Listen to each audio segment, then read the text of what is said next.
बंगाल में 2021 में चुनाव होने वाले हैं। इसे लेकर अभी से सभी राजनीतिक पार्टियों ने जान फूंकना शुरू कर दिया है। इस बार बंगाल का चुनाव काफी दिलचस्प होने वाला है, क्योंकि ममता बनर्जी को टक्कर देने के लिए बीजेपी ही नहीं बल्कि AIMIM के अध्यक्ष असदुद्दीन ओवैसी भी मैदान में उतरेंगे, जिसका बीजेपी को काफी फायदा मिल सकता है। बंगाल में कैसे ओवैसी बीजेपी के लिए फायदेमंद साबित होंगे, इस रिपोर्ट में देखिए। पश्चिम बंगाल के विधानसभा चुनाव यूं तो अभी कुछ महीने दूर हैं, लेकिन उनकी आहट अभी से शुरू हो गई है।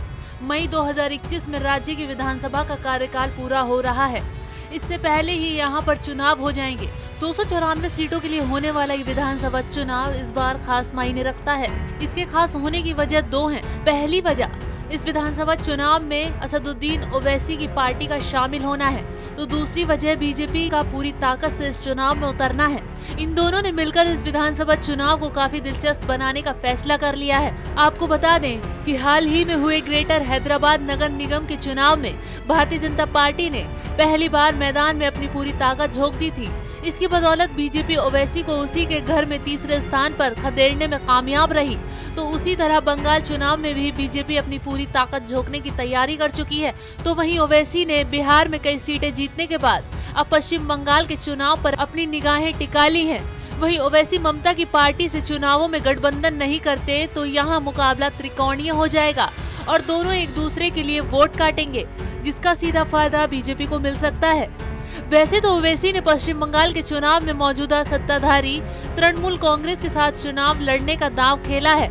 हालांकि अभी ये गठबंधन वजूद में नहीं आया, लेकिन इसको लेकर कहीं न कहीं अंदर जुगलबंदी जरूर जारी दिखाई दे रही है। ओवैसी इस बार चुनाव से पहले से अधिक आक्रामक दिखाई देंगे। ओवैसी और तृणमूल में कोई गठबंधन हो या ना हो, लेकिन ये बात एक हद तक तय है कि दोनों ही हालात में ओवैसी ममता बनर्जी की पार्टी के वोट काटने में सहायक साबित होंगे और इसका परोक्ष रूप से फायदा बीजेपी को ही होगा। और हैदराबाद के स्थानीय चुनावों में भी बीजेपी को इसी तरह फायदा मिला था। बीजेपी ने वैसे तो बंगाल पर फतह हासिल करने के लिए पूरी ताकत अभी से झोंक दी है, लेकिन ओवैसी का बंगाल में उतरना बीजेपी के लिए हैदराबाद की तरह ही फायदेमंद हो सकता है। अगर ओवैसी और ममता बनर्जी की गठबंधन पर सहमति नहीं बनती तो त्रिकोणीय मुकाबले से बीजेपी एक तरफा वोट हासिल कर सकती है। और वैसे भी ममता के किले को ढहाने के लिए बीजेपी हर नई कोशिश में जुटी है। इसी तरह की खबरें मैं आपके लिए लाती रहूंगी, तब तक के लिए बने रहिए हमारे साथ।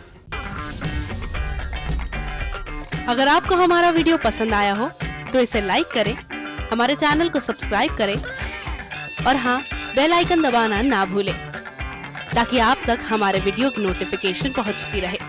आप अपना सुझाव हमें कमेंट बॉक्स में दे सकते हैं। हमारे साथ जुड़ने के लिए शुक्रिया।